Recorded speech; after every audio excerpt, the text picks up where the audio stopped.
يا دكتور، انا لما بقف شويه او بمشي شويه رجليا بتنمل من فوق من عند الورك. ايه المشكله دي وايه حلها؟ قلنا في فيديوهات قبل كده ان كلمه تنميل معناها التهاب في العصب. يبقى نترجم كده في مخنا، كلمه تنميل معناها التهاب في العصب. ايه اللي يعمل التهاب في العصب؟ والله اسباب كتيره، اشهرها انزلاق غضروفي في اخر الظهر، او ضيق في القناه العصبيه، او زحزحه في الفقرات.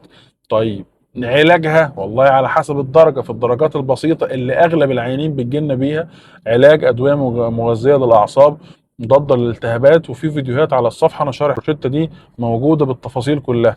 طيب، التنميل بيتحسن كان بها، ما تحسنش في حل تاني؟ علاج طبيعي أو العضلات بتاعة الظهر.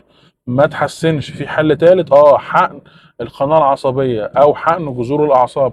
دي حقنة بتقلل الالتهاب لما تتحقن جنب العصب، زي بالظبط الأدوية اللي بتاخدها. الفارق ان احنا خدنا الماده الفعاله وصلناها دليفري لحد العصب. طب يا دكتور، الحقنه دي كورتيزون؟ كورتيزون ومعاها بنج موضعي ومحلول ملح، بيتحقن بتركيزات معينه جنب العصب. ملهاش مشاكل؟ لا، المشاكل بتاعتها قليله جدا لان ده حقن موضعي مش كورتيزون يخش الجسم كله.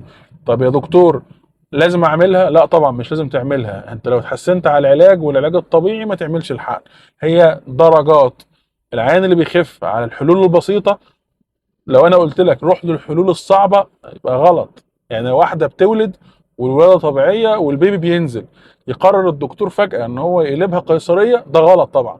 لكن العيانه اللي البيبي اتحشر جواها ومش راضي ينزل وهيحصل مشكله ليها وللجنين، ساعتها تبقى عمليه القيصريه اعجاز وانقاذ حياه. فدايما المعلومه اللي بنقولها، لو في تحسن مع طرق العلاج البسيطه ما تروحش للدرجه العاليه.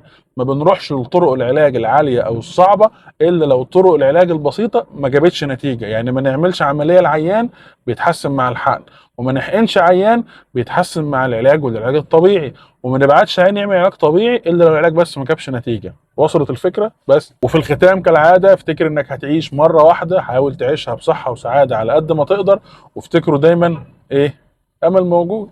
يلا، سلام عليكم.